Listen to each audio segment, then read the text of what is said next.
and it will show us. It will show all I think here, like the people who join and stuff like that. We've got 2. Yeah, it shows some comments as well. Daz Palmer. Your viewers. Oh yeah. We've got Daz Palmer. Thanks, Daz.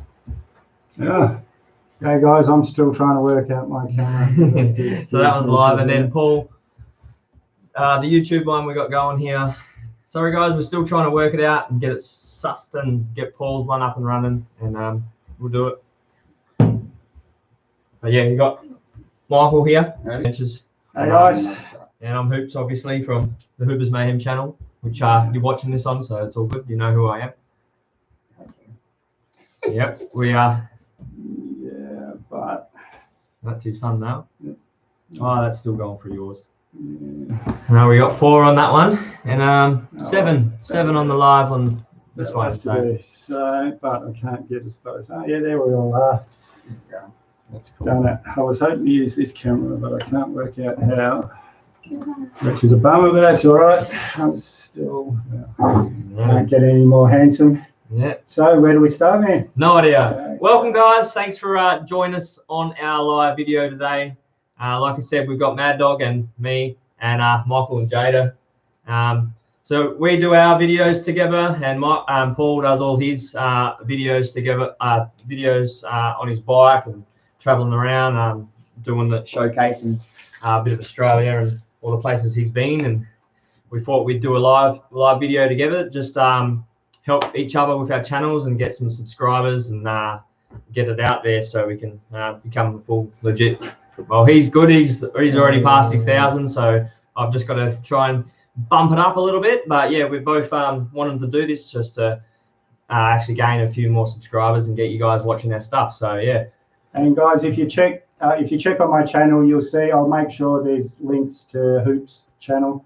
And there's some great stuff on there. He's a real bushman. And another thing, guys, you're going to have to bear with us because I'm looking at my camera for you guys, but he's looking at his camera for his feed. So it's if it looks like we're being rude, we're not. It's just we're both brand new at this. We've got no idea what we're doing. Yep. So we've only done a couple on my page, but yeah, I'm new to this as well. Same as we've got it going on my video, like you said. My YouTube, and then I've got it up here on my Facebook, and then down here on Paul's YouTube as well. So yep, hopefully we get some stuff going and you can can't hear the stream. Can't hear any. How's that, Ryan? Can you let me know now, mate? Yeah, let us know if that works. Hey guys, we got from Craig's cabin and Brian. I wanted to show you this quickly whilst we're doing this one. Look at this. Who do you reckon that is? This guy right here. We've got, yeah, that's pretty cool, man. And he did let it go, I'll say to people, it was a catch and release, but that's pretty impressive. Yeah. Very impressive. He's made it onto, thanks, Ryan. Thank you. Made it onto the news and the papers all over the country, eh, Michael? Yeah. It's been pretty awesome, pretty impressive catch. Pretty hard. Yeah. Took you a while to get it on the beach? Yeah, a little while. It was harder getting it out quickly.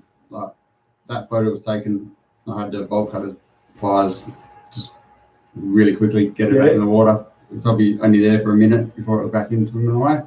Had to swim it back out. It was a bit full on, but I wanted to actually point out on that one too. The photo shows it on the beach. Michael's actually told me that this was taken pretty much as the wave receded. So that was still in the water, but the wave has receded and gone back out. He's taken his photo, and then they've tangled it and dehooked it and actually swum it out. So that was just wanted to clear that up. It wasn't even on the beach for what about not even a minute, you reckon, on the beach. So and where was it? Where did you get it? Just down the road in Calvin. Oh yeah, so near the cut. Yeah. Yeah, because I just did. Oh, it'll be for you guys. It's tomorrow because I'll be releasing it tomorrow. But it's where I did the video with the cut. It's just down from there, so it's right in the middle of Mandra. Yeah. Yes. You'll see tomorrow. But I was doing my pre-intro and Hoops pulled up on the side of the road. So that's I was driving past at the time actually, and I was like, "Oh, there's a dude filming." And then I seen the bike and I went, "Oh, that's Mad Dog." I had to like spin around and go and catch up with him. That I'm was in the pretty car cool. today because it's pouring with rain. It's a horrible day. Oh, Yeah. And Janet's got her exam, but she said take the car, she'll get the Uber, otherwise I'd be dripping wet right now. All right, we got some comments there. Hey guys, from On Point Adventures. Hey guys, Craig's Cabin. We always promote Craig's Cabin on my channel, and Paul's now got on board and he's doing the same thing. So check out that guy. He's a legend. We've got Brian, and yeah, it's coming through loud and clear, which is pretty cool. So some questions, guys. We need to keep nice this conversation going. Yeah, throw us some questions on probably on my YouTube one, because I don't know how to get the questions up on my Facebook, but we still got people going, but we'll leave that running, and on Paul's YouTube. But yeah, I did actually want to ask you some questions, so we'll sort of we can roll some. But yeah, I want to know about your bikes, because I love bikes and I've got my license and I've had road bikes and things like that. But I want to, what is your favorite bike that you've ever driven? Oh man, see, no, that's a hard one because I love every single bike I've ever ridden. Except, oh well, I won't say that. But there's one bike, but that's only the riding position that I didn't like. But every bike I've ever owned, I've loved. And there's people ask me, what should I get? What should I get? And I said, well, you just get what you get on. I've never chosen a bike except for the Octane that you guys all know. I've never chosen a bike, and even that bike sort of chose me. I was going to say that, bike will choose you. That I was just in the shop the first day they opened the shop to the public. I was in there and I was looking at the Octane, and I knew, well. Is that the Triumph? No, the Indian Victory. They're shut down. It's the last of the kind, isn't it? Yeah. So yeah, mine came out of the crate the day they cancelled the brand, so that's why the number plate, the last V. Yeah. But yeah, I was just in the shop, and the guy, I knew him through people, and he said, "Oh, Paul, take it for a ride." I said, "No, man, I'm into my sports bikes. I've always been over the tank. I've never sat upright." And he said, "Look, we just want your opinion. So how about you take it for the weekend?" So about 40 of us went up to Jurien Bay, and by the time we got to Hillary's, the missus was shaking her head because she knew we just spent 20 grand. So mine came out of the crate. Mine came out of the crate, built for me from America. So yeah. What about Harleys? You ever owned a Harley? No.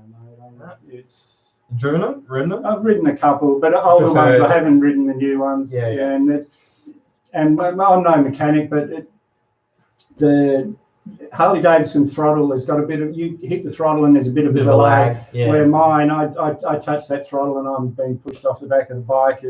It's man, there's a lot of people love Harleys, so there must be something there, but it's just not what but you never know what's going to happen in the future. That's right. Yeah, definitely. That's cool.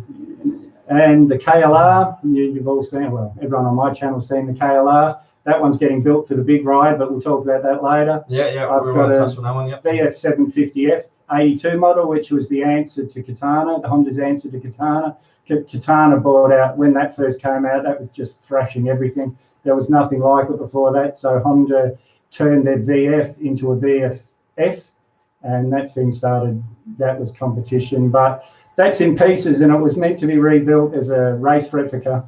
All right, and tell everyone the other bike that you like to ride around on your weekends. I bought the missus a little 49cc scooter, and she never rides it, so I get out there. I'm all weathered up, and I get laughed at. Everyone laughs at me, even when I go and meet the missus for lunch, and I'm taking that for a ride. Even she laughs at me. But Hoops will tell you that's just my personality. If it makes people laugh, then beauty. I just want everyone to be happy. It probably cost him about $4 in fuel a week. That's the beauty. And I don't ride it that much, but if I had a scooter, I would ride it too. And it's fun, man. I always get off that with a grin on my face. Yeah, we used to like go out in the paddocks and do jumps with them and all sorts of stuff, and ride them double dink up, and like go camping on them. So if you check my video, my plans for Bangladesh to Mongolia, it's all the 3 bikes are in there. The VF isn't, but the other 3 are in there. To get a bit of an explanation. Big boy. I don't know who the big boy is, but anyway. Yep. One of us is a big boy. Probably not me. Probably the small. Oh, Jada's the smallest. I think Michael's smaller too. No. But none of us are big boys. What What else were we going to talk about? Yeah, well, let's talk about the Tirana, which is another thing on his page. I had a Let's HR not talk on about my the old Tirana. page. Let's not talk about the Tirana because it's stopped. It has it taken It has. scratch. Yeah, it's a very, very long process doing up a car, especially when you got a mortgage to pay and cars and paying pretty much everything else off. So I'm always broke, but yeah, I have my 1975 LH Tirana that I've had for probably now 4 or 5 years. I actually bought it really cheap off a friend, and it's probably tripled in value just sitting there. So I'm probably never ever going to get rid of it. Actually, the plans for it is to do it up for Kai, my eldest son. When he's old enough, I'm going to give him that one, and I'm going to, if I can afford it, get a little LC or a little LJ Tirana and do it up for my younger son Jarvis and give that one to him, so they're not fighting over who's got what car. But yeah, it's been a long process. So I haven't touched it now for probably about a year, maybe a bit less, before the COVID sort of happened. One of my good friends, Joe, he's a panel beater. He comes around and we spend days on it working. But yeah, it's just the weather turned pretty much and sort of put it on the back burner for now. But now it's starting to warm up. You should see some more of my videos. That pretty much started my YouTube channel. Was getting the Tirana videos. I noticed a lot of people were subscribing and commenting and watching my videos, so I was pretty keen to keep doing my Tirana videos. But then the COVID happened, the weather changed, and me and Michael started discovering some pretty cool. You have to check out his channel, guys. It's everything from doing up the car, catching rabbits, cooking rabbits, and caving. They've been discovering all these caves that hadn't been discovered before. And the big one, they found the skull down a cave, or Michael did, and it's So yeah, check out Hooper's Mayhem Aussie Style. It's all on there. About that skull, yeah, I was at work, and Michael dropped his GoPro down it, and he called me up straight away, saying, "Oh, you have to check out this video." So I checked it out, and yeah, you could see a skull on it. So Michael called the Mandurah police station, went down and seen him. They checked out the video. Yeah, they looked at it and went, "We've got to go down there and take better photos and take it away or leave it there, depending." Yeah. But, yeah, it was a pretty big mission. Yeah, so the forensics team actually took him down to the cave, or he took them down to the cave, and then one of the ladies climbed in the cave in a little suit and basically grabbed it, bagged it, and they took away, and we haven't heard anything. Yeah, no, apparently it was just a fake. Yeah. It was like a pretty good fake. Somebody tossed it down there. Yeah. But it had them fooled as well, so you can't really. But when you said whether they leave it there or not, was it possible that it was an Aboriginal? Is that what they thought? Maybe? A lot of caves have them in them. Yeah. And you just not touch them. Leave them there. Yeah. So they normally take photos of them and then send the photo away to their forensic people, and they can tell by draw like by the structure of the face, and then they leave them there. Well, that's more than I knew, because I've been telling people we don't know if it's a fake or if it's real or what, because I haven't heard we haven't heard from the police, but obviously they would have said that at the time. But if it was real, we probably wouldn't have been. Yeah, that's right. So. Yeah, well, it was 2 days later we actually got to go down the cave, but we didn't put it there. So I want to put that out there. That 100% didn't put it there. Yeah, it was just happened to be something cool that we caught on film. Michael caught on film. I just want to clear that up. Yeah, Michael. Yeah, he sent it to me, and I was like, "Whoa, check this out!" And the shark. Steve was at work when the shark happened. Yeah, so. I posted that on my thing to say I wasn't even there, so I posted it to him. You'll be there next we did a video the week before of shark fishing, but we didn't end up catching anything. I got spooled and snapped my line, and Michael got spooled, and then it spit the hooks, and we didn't end up catching anything. But it was like more fun to hang out with these guys, eh? Yeah. The Hoopers, yeah. Is it funny watching him get punched on the board? The Hoopers bloopers. And then we went out a couple days later, and I decided to suit up and try have a go. I'll do it. Yeah, I'll do it. Yeah, I got smashed by the wave, and I was like, "Nah, stuff that." So then Michael actually braved it, and ended up going out and putting it out. But yeah, so we didn't catch one, but yeah, I put the post up of him catching the shark, and I did say Michael's catch and proud of him and all the cool stuff, and like it just went viral. And I think I don't know, it would have come from obviously the Facebook fishing page that the land-based I didn't fishing. know that media could use your Facebook photos. Yeah, they Yeah. can use anything because they did it on my Instagram, so they've seen it on my They call Instagram it- and It's called fair use. Yeah, public domain. Yeah, So. yeah, fair yeah, unless use. you copyright it, Yeah. or however you do it, make it. Yeah. So West Australia, stop doing that. And I think, have you got a question up there? I haven't got my glasses on. Oh yeah, we do. Oh, happy Halloween. What is the most interesting you've found when metal detecting? Oh, that's pretty cool. Right. Okay. I don't know if it's here. What? It should be here somewhere. You keep talking. Yeah, this is like those cooking shows where you can't shut up. What are we going to talk about? Now, I never shut up. Now Yeah. yeah, he's laughing in the I just want to see background what he Where thinks. because you I go really on do your never bikes? shut up. What So, about where you go on your where I bikes? go on my bikes? Yeah, we get off to the KLR. That's a good question. Thank you very much. When in the KLR, we get our bush. We'll just head out the back of Mundaring, and we'll get lost. And then once we want to go home, we check in the phone, and that tells you where to go. GPS, get home. But yeah, there's a lot of places to ride off-road around Perth, and I broke my ribs a while ago, and then COVID happened, so I haven't been riding off-road as much as I'd like, but I have been, and That was one of my other questions yeah, about crashing your bike. But yep. yeah, that's in my intro if you check out the videos. Yeah, I rode home from there, but I was in a bit of pain. But yeah, there's a lot of places in the Octane. I just like getting anything that's nice, windy roads. That's a lot of fun on there. It was built for windy roads. It was built for Pikes Peak. Your new video you got has got some good action of Yeah, traffic. some Yeah, the traffic. one So that'll you be gotta out watch that tomorrow. tomorrow. Yeah, a bit of traffic. Yeah. I like playing the traffic. People say that the freeway's boring to ride on, but for me, no, it's a lot of fun.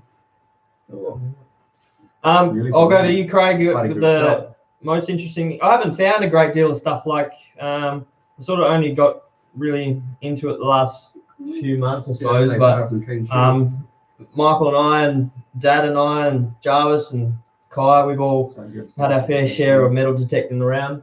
I think my favourite one out of all of them. Pretty sure it's 1987. I'm pretty sure I found it once before, 1920 something. It's a penny, and we found that at a World War II army camp in there we go. what was it called? Island Point, which is just south of where I live. It's an old army camp that the Cavalry. the light horse trail, the light horsemen. I can't even. Sorry. Horse brigade. Yeah, whatever they are. Yeah, army dudes. They were camped up there, and they were protecting our south coast from pretty much from Island Point all the way down to. Half Bunbury. No, it was, I think Beeney might have been, or it might have been to Bunbury. But yeah, they were in that area anyway back in the 1920s, and this is a penny that was shot. I'm guessing it's probably by one of these 304s, I think, because they're the 308s are the newer ones, and I'm pretty sure it's a 304 or 303. I don't know. 303, I think. Yeah, but that's been shot 3 times by a bullet. Well, bullets, and I would have said they would have probably had it in a tree, and they shot it. It would have fallen down, and they might have shot it again, or they shot it and it stayed in the tree, probably wedged in the tree, and they shot it again. So that's pretty good marksmanship from a soldier shooting a penny. So I think that's my favourite. And the bullets, so just old army bullets. This one's supposed to be from dated back to but just on the early 1900s. You can't really see it, but I'll try to show a little bit of it. It's not that interesting, it's just a bullet. And I was metal detecting in an Aboriginal massacre site in Pinjarra, and I found this little lead seal, and that says GPO, which is General Post Office of Australia, or General Post Office, and it's stamped with the crown.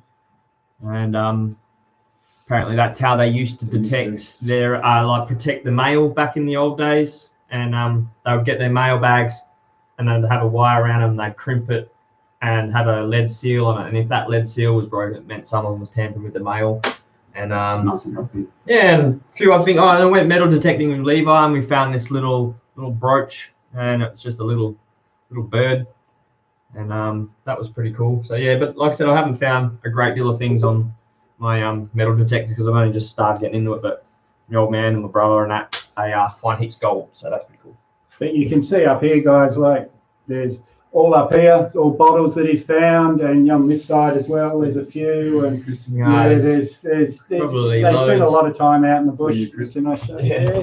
Yeah, that's all the bottles and everything up there, heaps of bottles. Rocks, coins, loads of coins I collected, and all the bottles that we found up the top, there's just thousands of them. So yeah, I think maybe that one's probably one of the best ones I found. Actually, is one of the last videos I did was finding the bottles. Went up to Dwelling Up with my mate Levi, and we went bottle collecting, and then we found 2 old coins and the bottles. So that was pretty cool. Hoopers Mayhem Aussie style, guys. So yeah, subscribe. He's how far away from? So I'm like at 826, I think it was last time I checked. Yeah, so somewhere there. Not that. Not much more to go. 174 to go. Yeah. I can't get it on here, but and there really is some interesting stuff on there, guys. He's a bit of a jack of all trades. He's quite won't talk himself up, but there's a lot of different stuff up there, and these guys are squeezing into caves. And I work underground, but I probably shouldn't admit this in case Big Brother takes over or something, but that's one of my big fears, getting stuck in a little spot. And these guys are crawling through. It's did you ever see that the movie 33, the miners that was stuck in Chile? Chile, yeah, I had. What was the other one we watched on YouTube not long ago? There's a bloke, unfortunately he died in the cave, but he was he got stuck in. Yeah, he went down this little tiny thing, and he was meant to go somewhere to find this drop, but he went down, and then he ended up going down this thing that sort of turned that way, and he got stuck upside down, and he fell and slid, basically wedged him in, and the rescue team couldn't even pull him out. He died. It just gets getting narrower and narrower, and he thought he'd gone a little bit further, and then until he couldn't. Once he got past his ribs, he was. I think what happened is he sucked in. Yeah. And he slid, and then that was it. He couldn't. Yeah, because his chest had already collapsed in a bit, and he pretty much wedged as far as, and they couldn't get him out. So, and apparently to this day his body's still in the cave, and they've closed up the cave, so you can't even go there anymore. But that's on YouTube. That's a pretty cool video. So that kind of like threw me off a little bit. But that's very rare. Yeah, it threw me off a tiny bit, but I don't get scared when I go in the caves. Yeah, the reason I mentioned the 33 movie is I saw it through the Chilean embassy. That they had a preview before it was at the movies, and they actually had the little cage that they brought them up from underground in. And man, I got in that thing.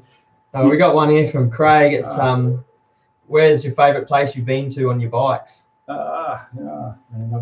Favourite place I've been to. Man, I've been all around the world. Every tattoo in this arm's done in a different country. I've ridden all over the world, and picking a favourite place is impossible. But one of my favourite rides around here is the Bullsbrook to Chittering Road, which I actually did a video on. If you check in, did someone shoot at me video? And that's my favourite road around here. Nice sweeping turns. A lot of people like to do these hairpin bends where you got to drop down into second gear, but for me that's boring. I like a road that you can do in top gear, but just on those bends you drop it down into fifth, pull through, just unbelievable. I haven't got my boots with me today, but the heel of my boots is on a big angle from dragging it at 120 k's. And speaking of which, yesterday I was dragging my boot on the freeway and I hit one of those cat's eyes with my heel. Man, that hurt. Don't do that. That hurt. Still bruised a bit underneath there. Yeah. Through my boot. I used to do it. We used to ride up the bush with my mate Scotty. We used to just ride sand shoes, and I can't remember who did it, but someone hit a branch and it went straight through their shoe, straight into in between the webbing of their toes. So yeah, I've had that a couple of times. That's why you wear boots, isn't it? Yeah. Brian, when are you going to finish your Tirana hoops? Who knows? Well, I'm turning 40 next year, and Jackie said it would be cool for me to have my Tirana finished for my 40th birthday, but I can't see it happening. Who knows? Maybe if I can afford to get it. The paint job's probably the last. Like I've done a lot of body work to the car, and it's probably almost sort of ready to start finishing the body work to get it painted. All the brand new, I've got a whole brand new interior and everything, so that's all ready to go. So it's just a matter of doing that and the engine. I'm not very engine, don't know what the word is, but I'm not good with motors. So I'm hoping I can get someone to help me with that, and we're going to rebuild it and whack it back in there, and yeah, it should be going. But yeah, maybe by my 40th birthday, so a year's time. I'm nearly 39. My birthday's on the 8th, and it's the 1st today, so a couple more days and it'll be my birthday. But a year's from now, hopefully I'll be dropping a big burnout out the front. And speaking about doing up your cars, a lot easier than actually doing it. I sold the HR. For you guys that followed my old channel, you would have seen a lot of videos of the HR and car shows and things, but it's time, effort, finding things that you need. They're old cars, and I swapped the HR for an LJ. Oh, yeah, true. the LJ my grandmother had bought brand new. So, Wow. yeah, but yeah, it's a lot of work involved in doing up cars. And we had so many regos with all the bikes, the car, the boat. The missus said we need less regos, so the boat went. That was the boat rego. Not the boat. It was a very expensive lawn. Had to get wife, sorry. But that was two It's regos. nice knowing you. The boat and the trailer, so that's two regos gone there. And the choice of getting rid of the cars or getting rid of the HR went. And I went to a mate of mine who's same as you, man. He's rubbed it down. It's sitting in the carport waiting for paint. In the garage, weather-tight garage. Yeah. But it's a lot of work doing up cars. It is. It's constant. Even when you think it's ready, there's always little things going wrong, and it's constant. Yeah, you see it on like TV shows, and they just smash out these cars. But to be honest, like I don't know how many hours I've spent sitting on the sander, sanding that car down. It takes forever. Like it is painful. I've had the kids out there helping me. Like we set up a big day where the kids just came out and they all got an electric sander each, and yeah, it's just been an ongoing thing for years. It's really hard. So and yeah, a lot of people swear by sandblasting and acid blasting, but it doesn't matter how well you clean it. From my experience, you're always finding little bits of sand in your paint. And yeah. It's the way you've done it, hand rub downs. That's really how it should be done. I learned heaps off Joe. Like Joe's an absolute champion. He's old school, and he's won a heap of awards, and he's an airbrush artist as well. And he's going to do some like cool airbrush underneath the bonnet, like just subtle ones. We don't want to keep it looking exactly like a Tirana would do, but yeah, we've got some little ones. We've got some more questions up there, eh? Yeah. What's your least favourite bike and why? I didn't want to say so, but the R1, and that's not because it's a bad bike. It's an amazing bike, but just its riding style. You're always sore up here. And most sports bikes, when you ride over the tank, when you first start riding that bike, you will get sore here, but you get used to it. What's the R1? Who's that? That's Yamaha. Yamaha, okay.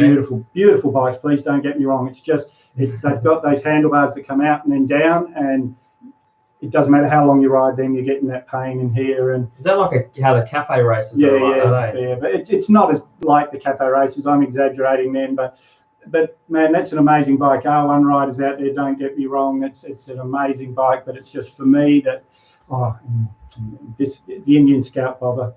When I put the octane in for services and things, I'll always get one of their loaner bikes. So I've ridden the bike that Pink rode when she was in Perth. I rode that before she did. So she was just copying me. But the Bobber, it's got the front controls are brought back a bit, and it's got drag bars, and just the way it was, I rode home and had a sore back. So normally I do 200 or 300 Ks in a day on their loaner bikes, but this one I just rode it home, rode it back that afternoon. But that's just, again, both of them, nothing wrong with the bikes, just the riding style didn't suit me. But every other bike I've loved. Every other bike in my life I've loved. Hey Stephen, did you say it was the first pinch and a punch for the first aim one there? Ah, you got me. Pinch and a Yeah. punch for the first aim one. Your dad needs to teach you how to throw a punch. She's not that hard. Pinch and a thumb. Otherwise she goes all in. Yeah. Oh, yeah. I know, yeah. She's landed in the bed a couple times. Yeah. Okay, You got muscles on top of your muscles. Yeah. I got one here from Wild Survival. Hey guys, from Wild Survival, check him out on Instagram. And what words do you guys live by? I don't know. My one I always use is peace out, stay moist. Warning other dumb things. Peace out, stay moist. And always get comments on that one of why my brother actually reckons people unsubscribe from me because of that, stay moist, and it's a horrible word. It's a funny word that my friends used to say to us when we used to always see each other, and it just meant stay hydrated. So I don't know, you can take it however you want, but that's not the way I sort of seen it, because we used to always party a lot and drink like fishes, and it was sort of just when you're recovering, stay moist. So peace out, maybe. What about you go on? Why not? Why not? Why not? Why not? Yeah, ¿Por qué no? Why not? Well, he's speaking Spanish. My wife's Colombian. Colombian. Oh yeah. You'll see a bit of her on my channel, but she's a bit shy. She doesn't. I'm trying to get her. A big thing for you guys out there that want to do YouTube: sit in front of your camera 5 minutes a day for 2 weeks. Talk to the camera, and once you've done that 2 weeks, go and sit in a coffee shop and do it. So you're doing it in front of people, and it really, really helps. And I've been nagging her. I don't think I could even do that. To be honest. It just takes time. For me, I'm more comfortable in front of the camera than I am in front of people because I can just talk. But that's pretty rare. Most people have a lot of trouble with the camera. For sure. Did that answer your question, Wild Survival? I don't know. You didn't answer it. What's your word you live by? Yeah, just be happy. That's it. I just want everyone around me to have fun. I've always got a smile on my face, or try to. Yeah. And it's I try to make everyone around me as comfortable as I can. Yeah, that's it. I think respect is the biggest. Big respect, Like everyone else and yourself. Okay, cool. I will try that. Thanks. What are we trying? Yeah, we must be talking about the 5 minutes in front of the camera. Oh, yeah. I'm guessing that's what it's at. Yeah. No worries, buddy. All good. Hopefully, like all these people that are coming up, if I give you a shout out, everyone else jump on there and support these guys, because like this is how all of this stuff works.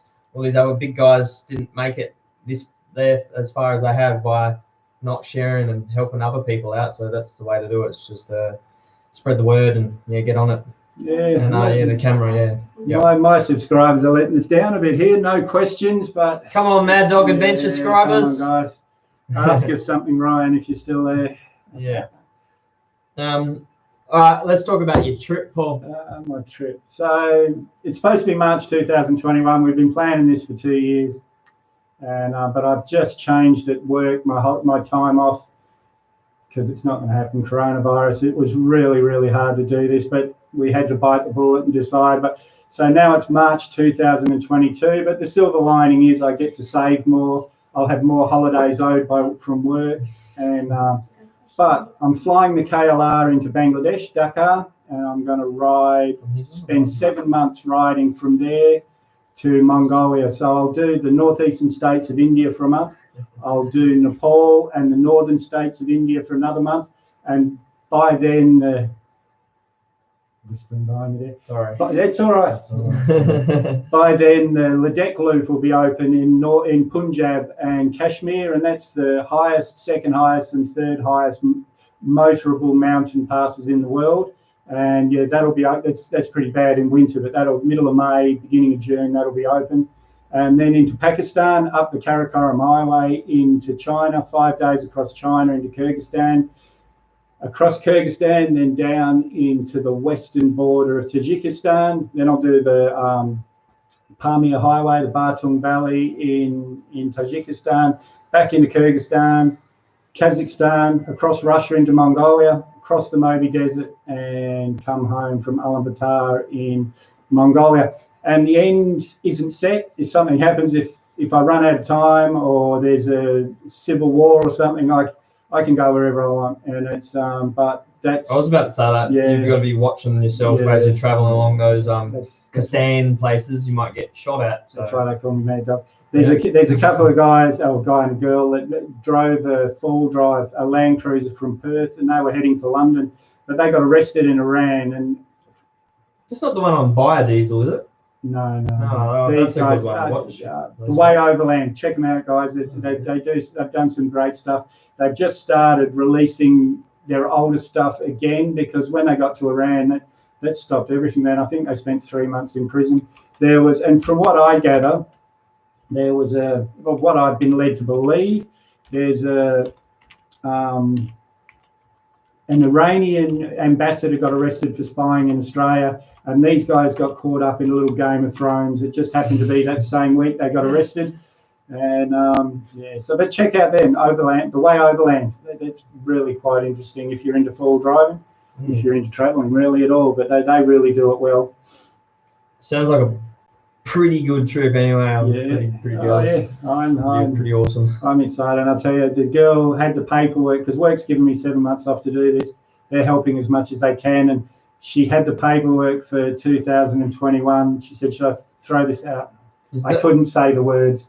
Yeah, throw it out. Is that a long service? No, they're just giving me the time off. And it's time without pay, but I would have had enough holidays to pay the mortgage when I was away, so I wouldn't have had to worry about that. But now I'm going to have an extra year's worth of holidays. Yeah. I'll have an extra year's worth of savings, so it's not a bad thing. But I just want to go, man. It's been a long time, exactly. It's been a long time setting this up. From what I remember, you started doing this channel was to promote what's coming up on your big adventures. A good YouTube channel will grow organically, but you've got to have a base for it to grow. And that was the whole idea of this, of doing these trips around Perth and everything, which we're supposed to be going to Southeast Asia and things, but to build the channel, but coronavirus again, and there's you can't get angry at anyone. There's no one to blame, so it's not like someone's come and broken into your house and stolen my trip. This is, you can't get angry at anyone. So you just got to accept it. And but it's build a base hopefully, and then when I go from that base, we'll grow. And don't tell my work, but I'm hoping that the camera will become my job and I won't have to go back to work. But we've all got our dreams. There should be a truckie's job going up at Granny Smith pretty soon. So if you all want a job. Have you been to India before? No, not since I was a little kid. When I was little, we travelled a lot when I was a kid, but no, I don't count those trips. But this will be a first. All that area of the world will be a first. It's supposed to be pretty good. Yeah. Like mate who's done 3 months. Over there, like backpacking, climbing and stuff. What was your least favourite place you went on your bike? The least favourite place I went on my bike, well, that'd have to be up here when I broke my ribs. That becomes the least favourite pretty quickly. That was, but even that was still fun. That day, we were just in the zone that day, and we were going through patches of sand, and I was sitting on 80 and gunning it to 90 to get through the sand. This time it didn't work, but that's the problem when you slow down on You've sand. got the best questions. Best questions. I was going back to the reason why you started yours up, and the reason I actually, obviously I started mine up because I wanted to show people my Tirana, but then it sort of slowed down and I didn't do anything for ages. And then me and the kids were talking, and like Kai wanted to do a YouTube channel and Jarvis wanted to do a YouTube channel, and I was like, I just wanted to show them how easy it was to actually do it, like, so I sat them down and we did a shortcut program together and showed them how to edit it and how to do the tags and things like that. And Kai's pretty much been teaching me along the way now as I go. So he's got his YouTube channel, The Antidote, if you want to jump on Kai, my young son's channel, is a gaming channel. But I just wanted to do mine to show them that if you set yourself a goal and you just get out there to achieve it, you just got to keep at it and keep working on it. And look, it's already growing up. It's 800 odd, and I did get a mention there. 800, by the way. Can't wait till it's 1,000. So appreciate everyone that has subscribed. So and g'day Franco. Franco's watching us. Franco, let's go. He's one of our guys from work. He's a legend. Stephen, I got a question for them. What was their favourite video on both of your channels? Good idea. One for you guys. Throw up on your message. What was your favourite video on Mad Dog Adventures, and what was your favourite video on Hooper's Mayhem Aussie Style? So whilst you're writing these questions, we've got ones here for Michael. Michael, was the tiger shark the biggest thing you've ever caught? Probably the biggest one I've ever got to swim back. I've had bigger, but had to cut them off. Safely. That's the biggest one I've landed. So Can you guys all hear him from back there? That's the other thing I was going to ask. I had to land it. So didn't have. That was the biggest one he's actually landed. So how How hard was it to land, then release it? Pretty hard. It was heavy. Yeah. It was like heavy, but not too bad. Like only took about an hour, and it was only on the beach for a minute, and then it was. It was you reckon it was up to 300 kilos, but it was probably a little bit a more. little bit more. So you can only imagine trying to pull in something that's 300 kilos on a 300 kilos of muscle. Yeah, what pound line were you using? That was 80 pounds. 80 pounds, I was thinking 100, but yeah, 80-pound line pulling in a 300 kilo beast. Well, one of the big boys was 660 deadlift kilos, 220. pounds, is that right? 300 kilos, yeah, 660, 2.2. Yeah, about right, yeah. But no, it's pretty heavy, pretty hard. What was that you guys say, Bert? Oh, the dude who deadlifts, like one of the guys there deadlifts 220, and he couldn't budget like 220 kilos. Yeah. Couldn't move. Yeah, he struggled to get it. Yeah, so you all had to jump in and grab it, eh? That's why we had to use an old piece of rope to try and get it up, because we had it start and couldn't move it. Yeah. It was too hard. And to release like that was pretty easy, eh? Like considering compared to the actual fight, I suppose, hey? Yeah. Like bringing it in just to get it and unhook it. Well, because it had the line around its tail as well, like not ours, an old one, and through its gill. So I was trying to cut it in the water, and the shark was rolling, too dangerous.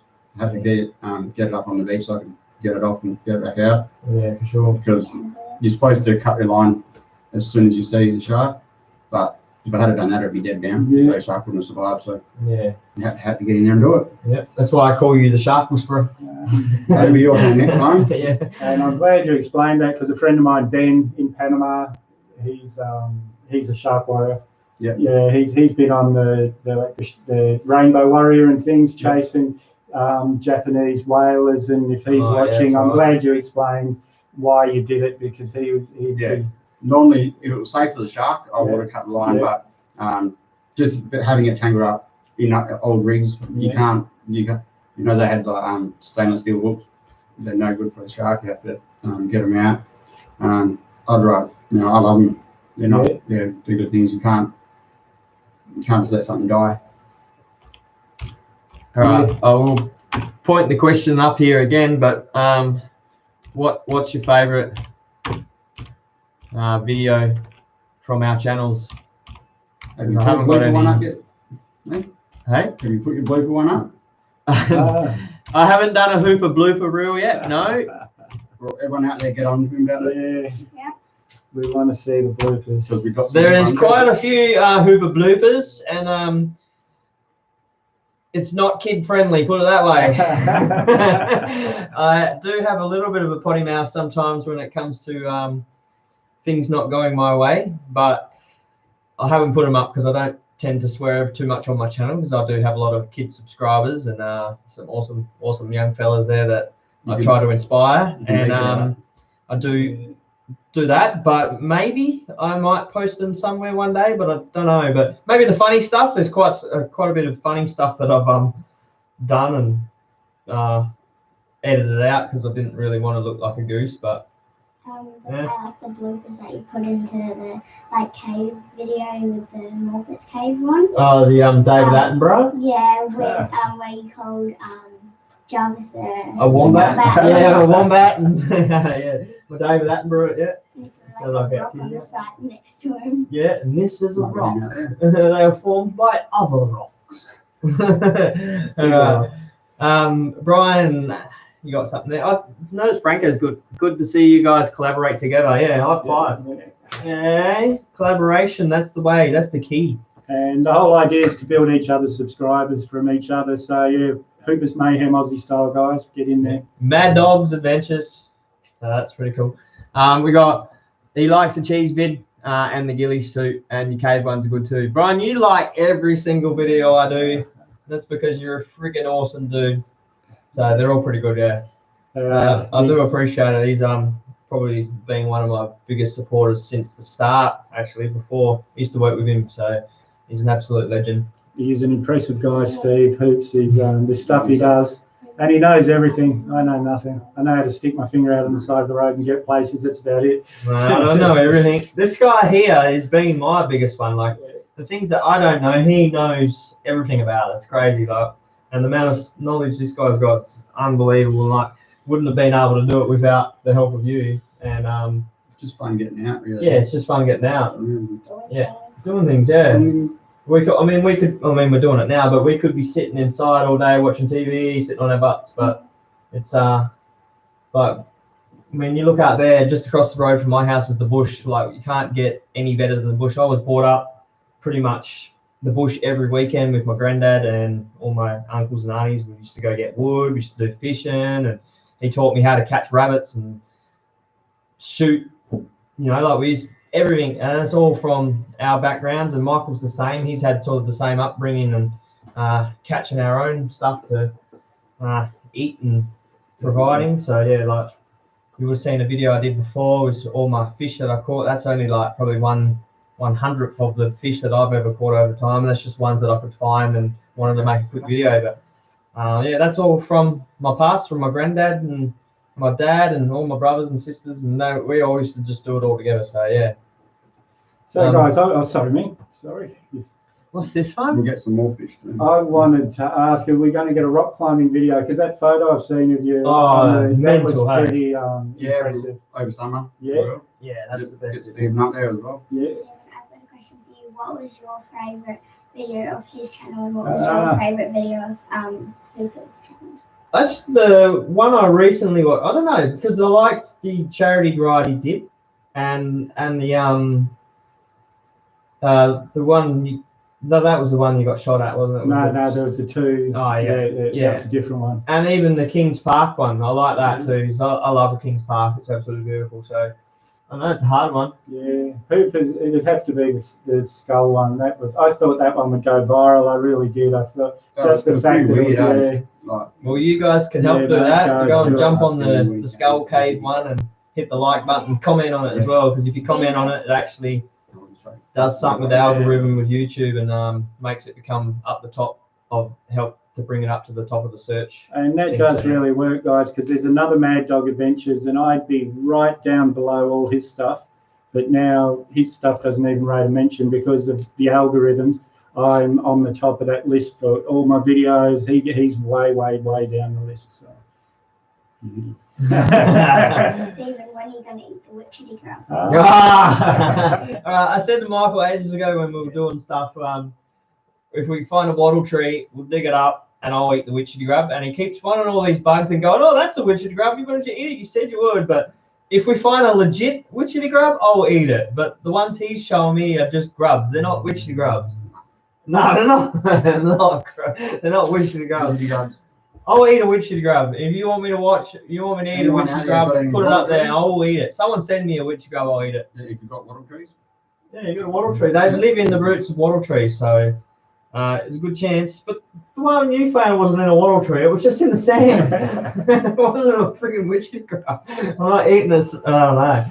But yeah, that's to answer that question. When I find one, or when your dad finds a legitimate one, I will eat the witchetty grub. I promise you. All right. Cool. I'll pinky swear. Right. Are you going to eat one with me? No. What about you? Hell no. You don't eat. I didn't say it though. All right. Someone commented on the one where you made the auger. This my other one that I made is up here. So, yeah. So that's my little mini bushcrafted auger that I made. So, and that's the little wood handle that I turned on the lathe. So you use these in, like, you get a log of wood, and you can use that to screw in. And what it does is it drills a hole into the wood. Right. Then you unscrew it, and then you use this end, which I've tapered the end off, and you can smack that into like, say if that's your bit of wood, like a branch, you can smack that over it, and what it will do will cut that into a peg. And then the hole that you drilled and the peg that you made now go inside each other. So you've got two joins of wood, so you can make a survival shelter or bushcraft tables, chairs, all that sort of stuff. So yeah, it was very impressive. Very cool. Yeah, it was good. Anyway, I made that by hand. Well, not the drill bit, but I made it. Just welded it together. It's not that impressive. I'll stop now. But yeah, that's a bushcrafting tool, so it's a pretty handy little tool. Yeah. So yeah, that one was from. Catherine Hoover, wood chopping and annoying your. Yeah, we used to go. Yeah, that's right. So we were always in the bush, wood chopping, and I was always annoying my sister. So yeah, my sister Catherine, she's just jumped on. Yeah, I got a sister. That's Catherine, what, I annoyed her. that's what sisters are for, but hey, yeah, you got to annoy them. You're lucky you don't have a. I have 2 brothers. Yeah, Do so they you're annoy the you? sister. Yes. You're the There you sister. go. So it's true. That's what they're for. And are they older or younger than you? Connor's younger than me. Blake's older than me. But you get them back, don't you? No. Yeah, come Mum on. tells me off. Oh well. Yeah, true. That's what mums are for. Yeah. What else we got? Yeah. This one? I've got 2 brothers too, and I'm in the middle. Yeah, that's what I told I'm in my the sister. middle. Yeah. You're in the middle. Yeah, my sister's just the same as you. I'm her younger brother, and we've got my older brother Rob, and we both used to annoy the living crap out of her. My sister Catherine's in the middle, and my little sister, but she was more of a tomboy, so she pretty much had 2 brothers. Yeah. She was stuck in the middle. She moved to England and married an Englishman just to get away from us. It's funny because my sister's married an English man as well, but she hasn't She moved. spelled Catherine the same? No, they spell it different. Moved away to Lakelands. Don't worry, you will always be the boss. Oh, me? Oh, thanks, Catherine. Oh, I know. No, I think she's talking to you. You'll always be the boss. What's your next drone? He's just asking which is your next drone you're going to get. I think I haven't got my glasses on. When you're doing your next drone shoot. No. I don't know. Maybe. No, the weather's pretty crap at the moment. I was hoping to do a fair bit this week, so there it is. There, my little Mavic Mini. We've got the Aussie flag on it, and the little thing. But I don't know, Brian. I'll probably. Hopefully, if the weather's good on Monday's crap, so Tuesday probably. But then I fly back to work Wednesday. But yeah, I don't know. Hopefully soon. It gets hard every week. I come home and try to think of places to fly my drone or what to do, and it's getting harder and harder to visit places because I've been there and done it, and there's also places where you can't fly it, and do you need a license to fly this Mavic Mini? No, you don't. So DJI were pretty clever when they invented this one. The rules on these are going to be 250 grams and above. That's in America, though, guys. In America, yeah, that's here, true. Yeah. Here you can fly anything pretty much without a license, but I have to check up on that one because I don't think it's anything. You still got to get your drone pilot license, and we'll go to Ray one day and do a video with him because he's a drone pilot, and we'll let you know and all that. But yeah, so in America, yeah, obviously 250 grams is the legal limit. So DJI decided to be cheeky and they made theirs 249 grams, so people could fly them without having to buy a license.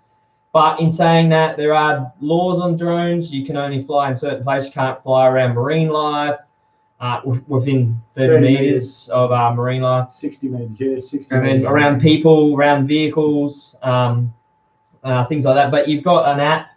I've got it on my phone. I think it's DJI Fly. No, that's the app for the.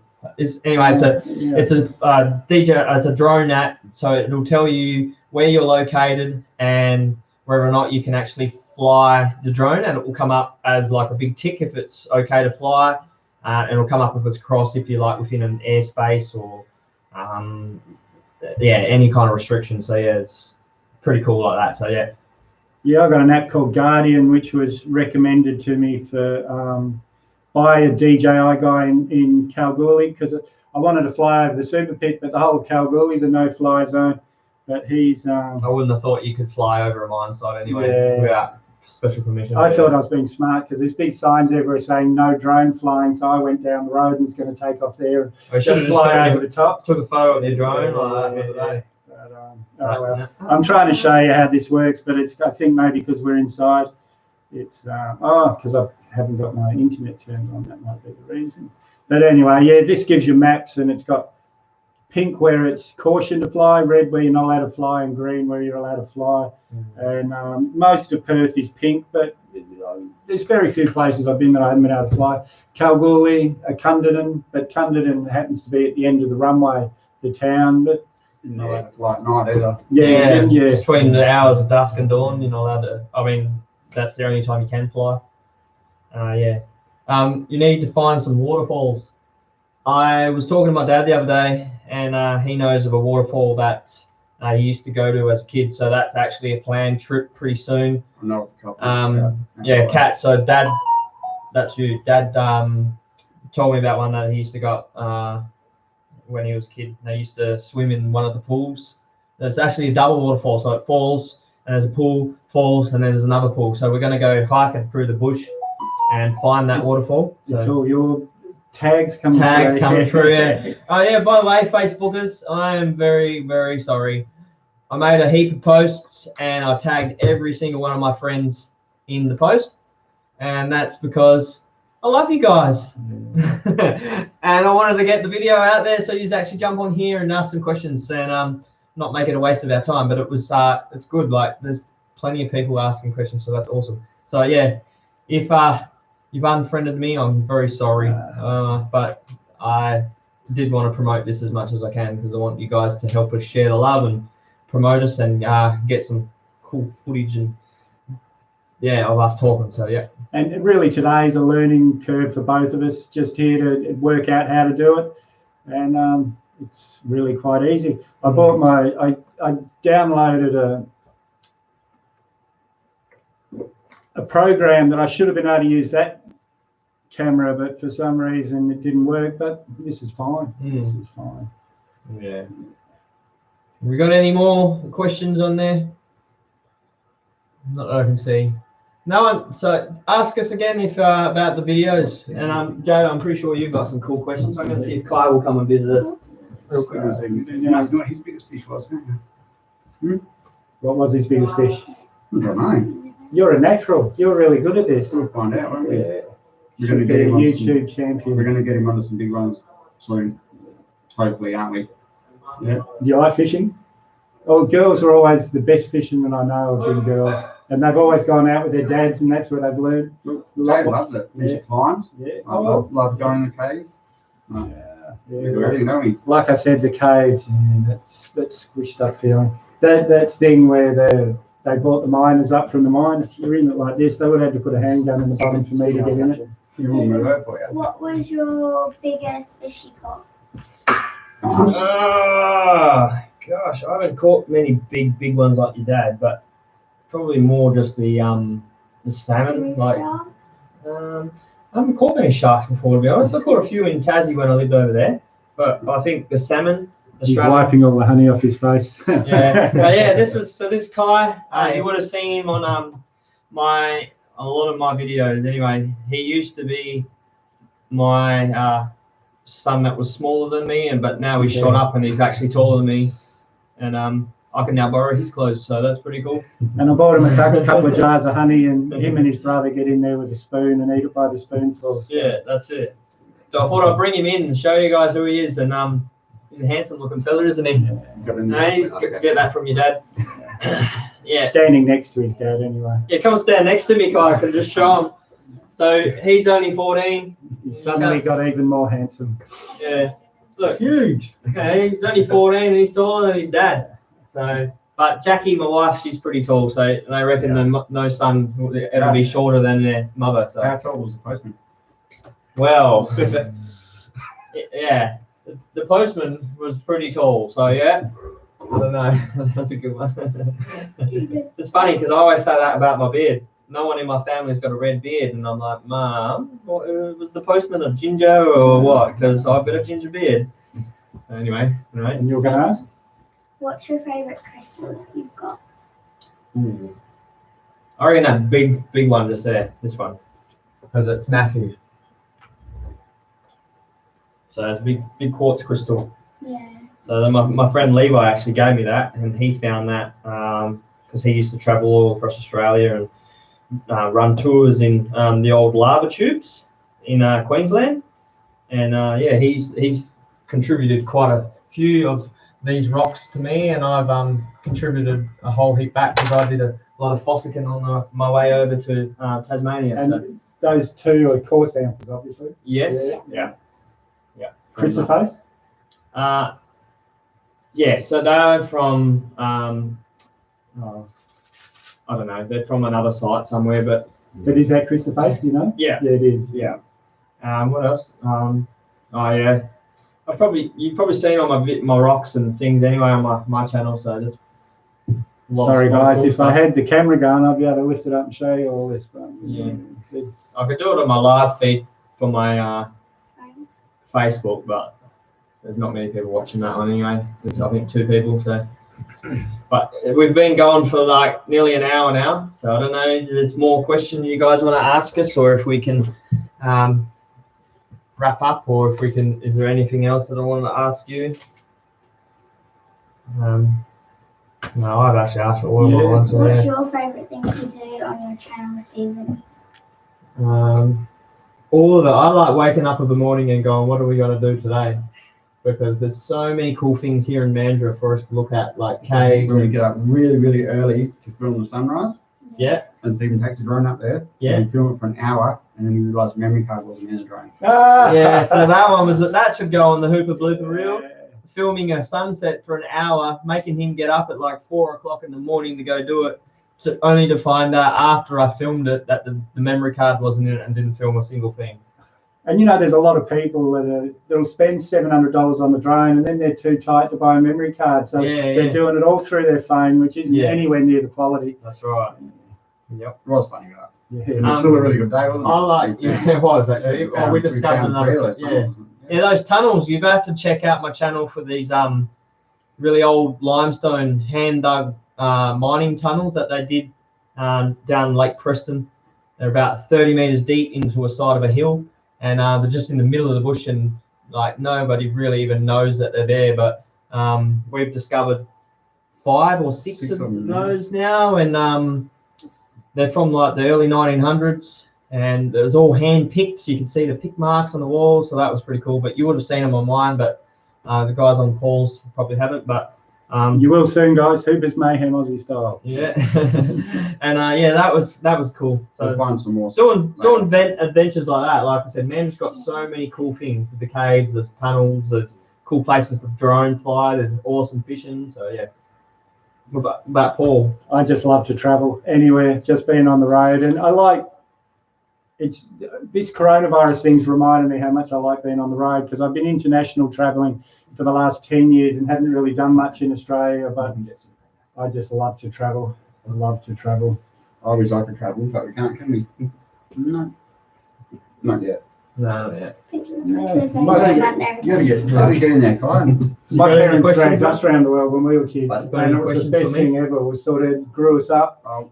We were so Really? very few months like, Yeah. none of that, like, you know, they worked all the time, A Yeah. lot of things. So didn't don't get really time have for too many holidays. questions. Do you enjoy Mate, go it camping when and I have do videos with you? Yeah, I actually do. I really enjoy doing videos with you. Yeah. Yeah. Do you actually learn something from me? Sometimes. Yeah. Yeah. Sometimes. So my wife says I teach him all the bad things. So she's like, oh, I can't believe you said that to him. Anyway, I try not to. Yeah.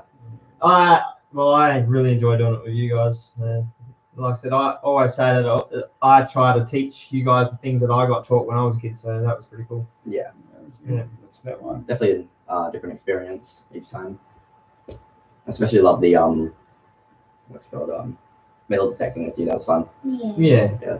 Well, that's what Aunt Catherine just said. That she said it's good to see you guys taking the kids out in nature and not just sitting around watching TV or playing games. And that's the reason why I drag you out, because I would much rather you be sitting outside, learning about nature and discovering caves and learning how to be safe and a big pirate treasure. And was the ghillie suit as impressive in real life as it looked on film? Was it really hard to find? It was actually quite difficult. Yeah. Only time, I think once I found him, but that was only because he had a couple prick bushes on his back. Yeah. The only time I could find him. Yeah. It was. That scared the crap out of you. Oh, that's right. You were in that video. Yeah. You Michael were- made that ghillie suit, by the way. It was a handmade ghillie suit made by Michael. Do you want to tell us how you did it? Not really. It was a long, hard process. There was 30,000 bits of string of it. Oh, you And I put them all through. individually dyed, I dyed every one and different colours, and put them together and stretch a 10 and put them on, tied them up. Yeah. And it's not just the jumper too, jumper and pants. So it's like a big thing. We've got the netting up there. We're going to make one. Well, I'm going to make one day if I can get I around. saw the look of horror on your face there. The thing was, can you make me one? Took about 10 days. Yeah, then he kind of backtracked a bit after realising how long it takes to make one. And he's I like, reckon- maybe you should make I one. I've reckon- got the materials I still. reckon we can do it quicker. Yeah, I reckon. I reckon if you both do it and like put like 20,000 one of you, and then Well, 10,000. That's what we have kids for. And then Yeah, so he can do the 20,000. I'll do the 10. No, we've got kids. Oh yeah, They should be doing you it. can. I'll you can I'll do be 10. pulling out the Kai 10. can do 10, and Jarvis can do the other 10. And we're the supervisors. Yeah. True, but you guys have in to a die cage. Yeah. In a cage. it. You two will die it. Yeah, we'll die. Yeah, we'll die. That's And all right. then put That's the the easy sound job. And then Just you pour can the tie liquid in. them on. No, that's what we're saying. You guys have got time. No, we'll pull the thread out. But yeah, it was very like you did. It was pretty cool. Yeah. The Yeah, first no, the one I video did, looks- the we video. did that in like really green. That was up at near Morphet's Cave. We did it around that hill. It didn't blend in too much there because it was just four-leaf clover kind of grass. So it's like a real bright green. But when you go out into the bush, like the bush Yeah, we just have a behind bush my behind house us. here, Oh, you blend in like anything. You can't really I even took the tell. colours from the bush down the road, Mm. so there it worked really well. So, and you did it individually, Like, dyed each piece. oh yeah, well, I put them in groups, dyed them, and cut them. And then, yeah. Yeah, so what he did is he actually took samples of the branches and leaves and things like that, and then he took them into the fabric place, Spotlight, I took them home and just Took 'em did home. my airbrush paint and worked out the dye. worked out what colours they were, and then he got the dyes and then dyed each individual strand. It's Hessian, isn't it? Mhm. Yeah, Hessian in big drums, and then you let it to dry, and then you chop it all up and tie it onto the suit. So that's pretty cool. It is pretty funny, guys. Check out the video. Yeah, You're jumping out, scaring the kids. yeah. Nice. It was actually hide and seek. Gilly's suit hide and seek with the kids or something, I think it was. So we were playing hide and seek. I'd go and hide in the bush, and I'd yell out, "I'm ready," and then they'd have to come and see if they could actually find me. So a few times I actually, If you didn't give us like hint, we wouldn't know. yeah, that's First right. time you scared me. Yeah, and Jarvis walked literally probably from me to Kai away, like about a meter away, and he was standing there talking, and he didn't even know I was there, and that was pretty cool. So it does work. It's really cool. So yeah. We got some Shane, the Sharkcaver. Oh yeah, okay, cool.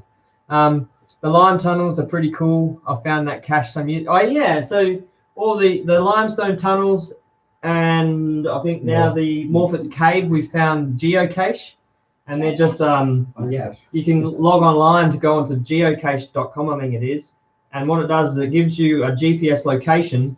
Doesn't tell you exactly what it is, but sort of gives you a general area. But when you get to that location, you got to then scout around and try to find what they call a geocation. What it is, people leave little tiny plastic containers, or it could be a little magnet or whatever. And what they do is they have a little piece of paper in there, and you sign your name, saying Stephen and Kai. We've done it a few times. Stephen and Kai found this cache on the 8th of the 10th, blah blah blah. And then what you're supposed to do is leave something behind with it. So like you might have I think in the geocache at the Morphet's Cave, I found an old stalagmite that it was on the bottom of the cave. I didn't break it, by the way. It was just found on the bottom, and I left that in the little container, and the actual geocache is on the top, so people don't have to go all the way to the bottom to have a look and can see a stalagmite. So yeah, that one was cool, and we found one at the lime tunnels, and that's what he's talking about. He's actually found that before we did. And he signed in it, so that's pretty cool. And have you given any thought to a drone update? The Mini is good for what it is, but has some limitations. By the way, the new Mini 2 is due for imminent release. I don't want to get the Mini 2 because I'm pretty sure it's exactly the bloody same. And So also, from what I've seen, anyway. also the weight, you need a. Yeah, you need a heavier. So yeah, we're gonna get probably a Phantom 4, or we're gonna get made one and get a gimbal on it to drop our baits out shark fishing, so that way we don't have to kayak them out or boat them out, and There is rumours that the Mini 2 you'll be able to shoot in RAW, which for photographers out there editing JPEG's a really compressed file, but a RAW file is exactly what the camera sees. And when you're editing with RAW, it's amazing the stuff you can do. Nothing you see these days is real anymore. But I don't think it's got anything different other than that. Like I'm pretty sure it doesn't have the follow me or it's all those just things that rumours DJI at the have moment. got. Yeah, that's right. So I don't want, like, I've got the Mini. It's good for what I do for now, for just the small stuff. But yeah, we want to get a bigger drone. We will upgrade. like I said, I'll do a video later with my mate Ray. He's a professional drone flyer, and he's a racer, and he builds his own drones. And I've been talking to him about building us a drone, maybe a freestyle drone, and get an attachment with the gimbal on it to take like big chunks of mullet out and fly it out on the beach and go out the back. You need to be about 150 odd meters offshore for these sharks, so that'll be cool for that. But coming up to spin a shark. Hey, Don't forget to mention the little one, like little sharks that we're after. Spinner. The little whalers. oh, bronze whalers, yeah. No, they're like different, but they're a whaler. All right. And they're really common. They're like a school shark. Yeah, we're not out there to get tiger sharks, but it just so happened he got a tiger shark. Yeah. We want to get the Make sure we release the different sharks. start hiding it. Yeah.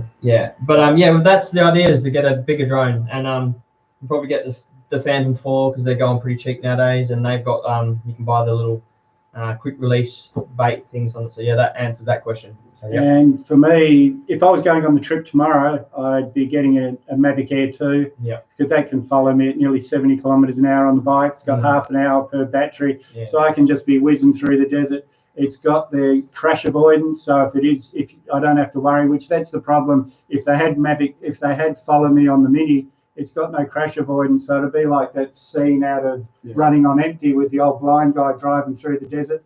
And the only thing it does have is the sensors on the bottom. So it's got those little sensors there, and that just basically stops it. Whereas the Air 2 has sensors on the side, and so it will detect if you're here. So yeah, that's what he's talking about. By the time I leave, technology is going to be so advanced. It might be an Air 5 by then.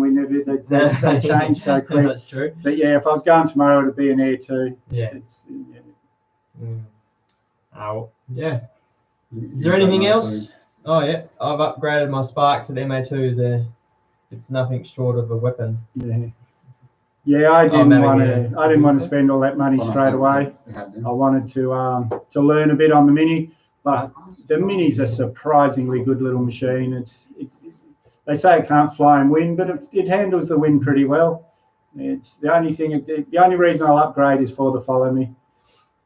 I want to be riding off cliffs in the Himalayas with a drone just following me along the cliffs. I hope you're not off. Yeah. Well, that'll get me subscribers. Yeah. Pay the Mrs. Mortgage. She'll be happy for 2 hours. Yeah. Ginger Ninja, I got a comment from my sister. Thanks, Catherine. Yeah, I appreciate it. She's a hairdresser, by the way, and you could probably dye my beard. You should get Levi to come do a video with you about your rocks. Yeah, that's a good one, because my mate Levi, the one I did the bottles with, he's actually a geologist, so he's going to come and actually I don't know what the word is, notarize or document maybe, or whatever. He's going to write all the things down and put little things up there so I can actually tell everyone what they are. But yeah, we'll do a video with him doing it, so that'd be even better. It's great to watch you guys take. Yeah, done that one. Have you given any thought? Yep, done that one. How long can you fly your drone for? So half an hour, usually about. That's in cinematic mode and perfect weather. And no wind. Yeah. I get about probably between 25 minutes, I reckon. I've got 4 batteries, so I can just interchange them and keep going. But I notice with mine settings, when it gets to 20% battery, it tries to return home, but I just keep cancelling that until it's almost dead. But I fly my drone pretty close at that stage. If it's 20% and it's miles away, I'll make it return home, and then I'll just sort of hang it around me. But yeah, that you get about half an hour, 20 minutes, 25 minutes. The worst return to home I've had, I was filming that whale in Esperance, and I was just following this whale around, and all of a sudden beep, beep, beep, and the drone came back by itself. That was pretty disappointing.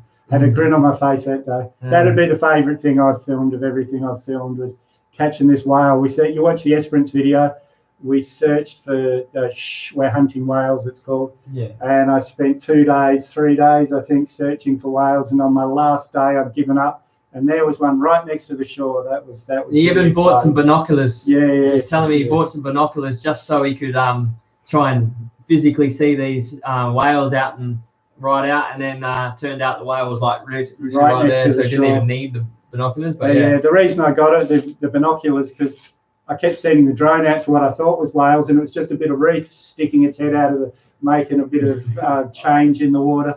So yeah, I went and bought, and they're pretty good binoculars though. For yeah, they are, yeah. I actually had a look at them yesterday, I think it was, and they are really good. You got some good ones too, the Natural Geographic. Did you end up changing their ones back? No, not yet. I'll take them now. Yeah, but he's got some Natural Geographic ones that we use. Are they hard to use? Are you talking about the drones? Nah, easy. It's so easy, surprisingly easy. Yeah, they are really easy. I had a little $25 one from Kmart that I thought I'd get to learn. That thing was so hard to master. And then you get on the Mini, you don't even really have to think about it. It just flies. It's amazing. Easy. Which one is your favourite bottle that you found? Well, my favourite bottle was actually one that my granddad, because my granddad used to collect them, and when he died, he passed down his bottles to me, and I believe. While he's looking, I used to have a boss, Steve Millwood from Millwood Surveys, and we were out in the bush doing mining surveying. We'd spend more time looking for bottles. His whole house had shelves along the walls all full of bottles. They were worth more than his whole house, and there's some quite valuable. I think it was that one. I think that one's the one my granddad gave me. And I think it's more just because it's sentimental, but they do reckon blues and green bottles are the more collectible. The greens are actually more collectible. That one's a poison bottle, I think. So it's naturally been made blue, so it's poison bottle. Yeah. But what they're talking about, them being more valuable, I think that big one up there might be an example. This one? No, the big blue one there. That's actually started white, so it's been out in the sun, and the sun's made it go blue. And the reason they're more valuable is because they've been in everyone's sight. That's right. And no one's found them, so they've been somewhere really remote. Like a lot of guys will get the white bottles, like the marble bottles, and they'll stick them on their roof, and they'll have a piece of the tin on the roof chromed, and they'll have these bottles sitting there. So in a few months they'll go green or they'll go purple, and that doubles or triples the value. Because, oh wow! Yeah, so that's pretty cool. Yeah. Oh, Steve told me a lot about bottles. We spent a lot of time digging. They go out into the rubbish tip in Kalgoorlie, and they peg the lots off like 10-metre lots, and they reach in a hat to whoever gets a lot, and then they'll get a dozer going through and just taking the top off, and anything that's in the dozer, what it's called, but the stuff you're pushing up, people just running in grabbing those bottles, but everything else is in your little plot. That's pretty cool. It's a pretty big thing, bottle collecting. Yeah, well, ever since I posted my one, and I couldn't believe how popular it was. It actually went pretty quick and pretty big from that post. So yeah. So that's what I'm talking about. That one's been sitting out in the sun, so that's why it's gone green like that. So that would be 2 or 3 times as valuable as that one if it was white, because it hasn't been buried in the ground and hidden. It's been sitting out in the sun. Oh no, that one's sort of gone greenish too, eh? Yeah. So I do have a few of those ink pot ones. This is an impressive house. That's an old ink pot one. Stuff around there. And his backyard, which I'll show you in the video I made yesterday, but it's being released tomorrow. I'll do a bit of a film in his backyard. He's built all his own stuff. It's really is quite impressive. But anything else? What editing program do you use? I don't know about. Well, Paul can answer his one in a second, but I just use Shotcut. So it's called Shotcut, SHOTCUT. It's a free editing software. Yeah, free edit. And this guy is the champion. And he teaches me how to use it half the time. But sit down. So awkward. Yeah, Shotcut is called, and it's a free download off the internet, and simple and easy to use, and it's fun too. Yeah, it's pretty much the same as every other one except it's free. But over to you. I'm studying media so I can learn how to do this properly for the big trip, and I've gone with Premiere Pro. I've got the whole Adobe range, but which is normally it cost $88 a month, which I don't know how anyone affords that if they're not a business. But because I'm a student with LCA, I get it $19 a month for everything, and that's Lightroom, Illustrator, Photoshop, the Premiere Pro, obviously, and there's stuff in that range, but I don't even know. Sorry, Illustrator is probably one of my favorite from Adobe. I haven't even really played with Illustrator much. Illustrator is like a Photoshop, but it's vector instead of BMPs Yeah. and all those sorts of And- vector files. But I'm learning, and like some of the photos I've had of yours that I've just taken off Facebook, which is really compressed. That's a lot more compressed than JPEG. Yeah. But I've really changed them Yeah. and brought out the shadows and things. It's a lot of fun editing. But like I said earlier on, nothing you see these days is real. It's I'd love all- to do that course. Like because I have no idea when I take a photo, I end up putting it up the way it is, and then I have no idea how to adjust the lights and all that stuff. So it's pretty cool that you can do that, because I think that's something that's be awesome to Lost learn. Creator Academy, guys. It's part of Lost LeBlanc. He was one of the original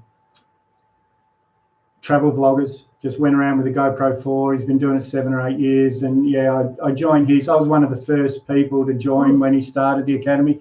But there's a lot of free stuff in there as well. You don't have to pay. He does a lot of free tutorials, so you can learn all the basic stuff of editing and everything without having to pay. And it's really very.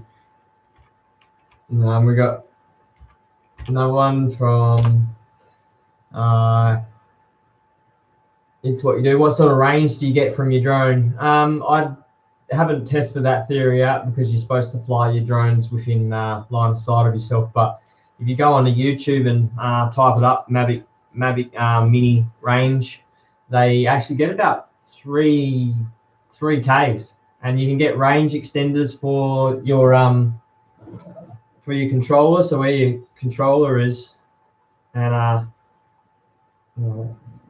anyway, they basically slip over the top of your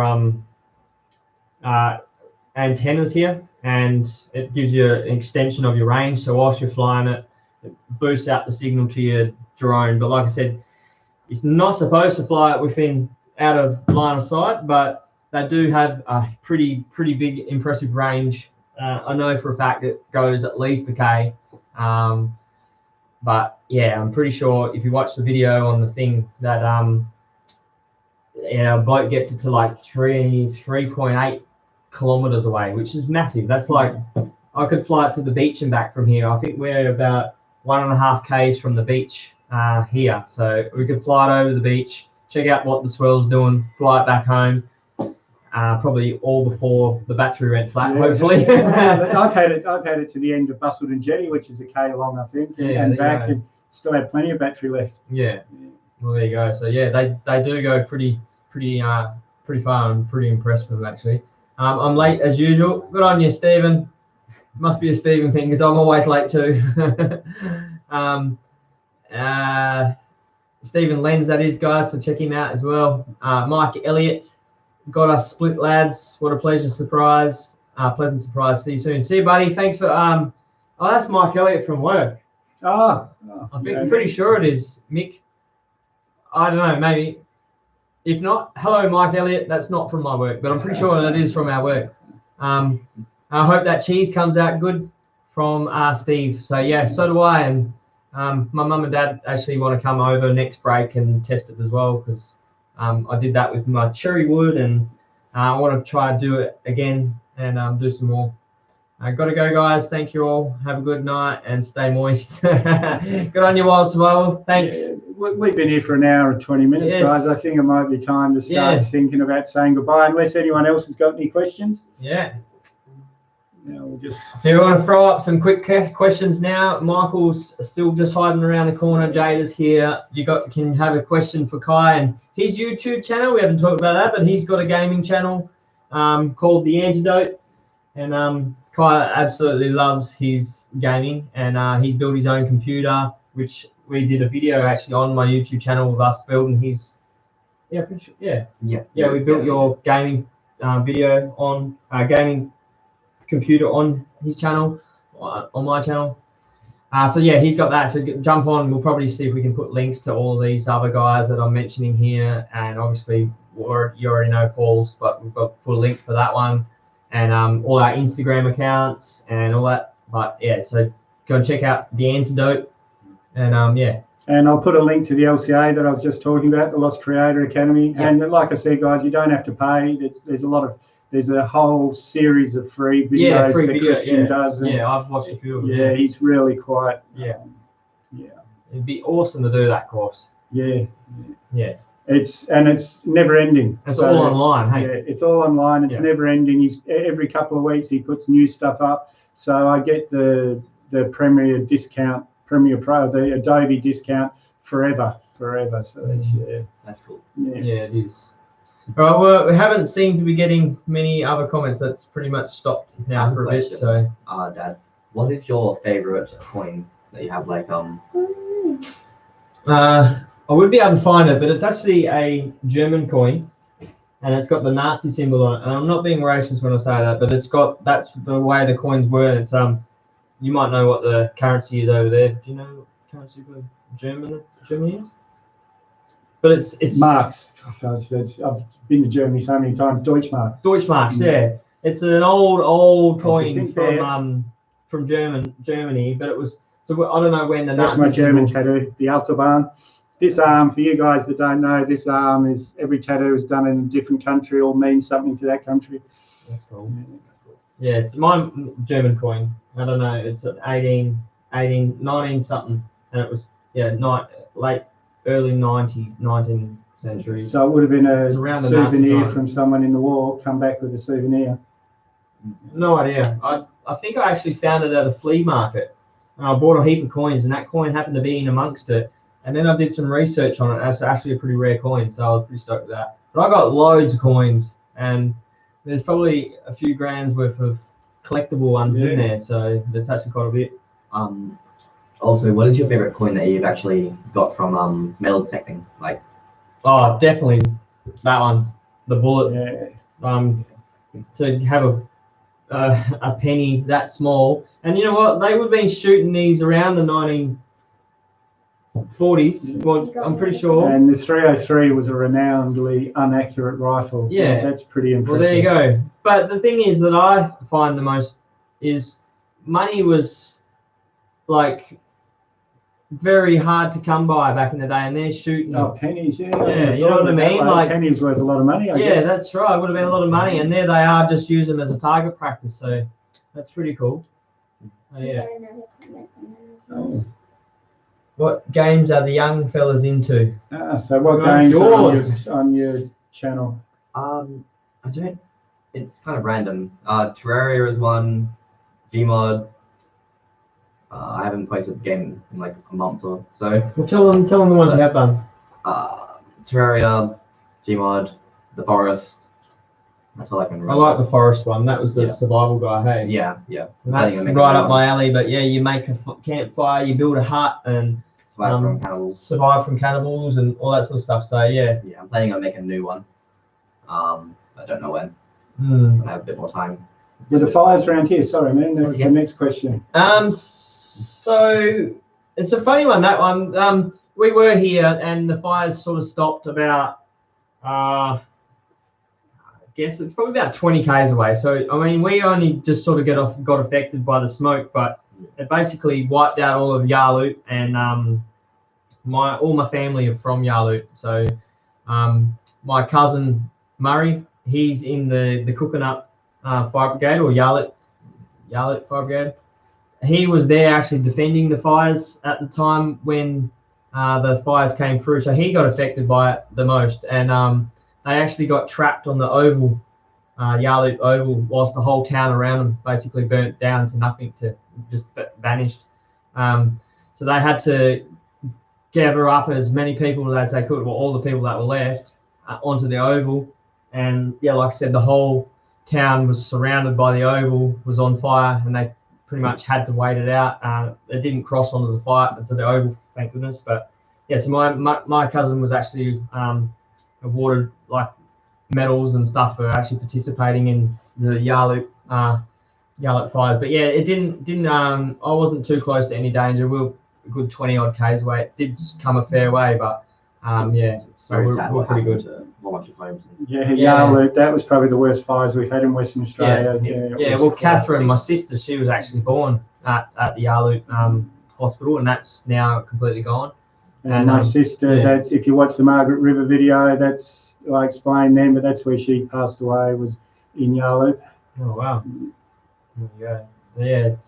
it's a pretty sad moment actually, because yeah, I've got so much memory as a kid growing up in Yarloop, going down all the irrigation channels, swimming and cutting through the paddocks and going and visit all my cousins and catching rabbits down there, and used to send the ferrets down the rabbit holes and things like that down Cooking Up in Yarloop way. So it's a shame to see that it's all gone, but they'll come back from there, bouncing back. They're building new houses there now, and yeah, they'll return. Australian fire's gone heaps down now, which is good. Yeah, so hopefully we never get that again, and people will learn from that and do their fire breaks. So the fires we had north of Perth, we got Dave Porter. There's a photo of just a giant big wall of fire, and his house looks like a little doll's house behind it, with the fire out the back. That was I still remember that. Yeah, Horrifying. Yeah. Scary. Yep. Yeah.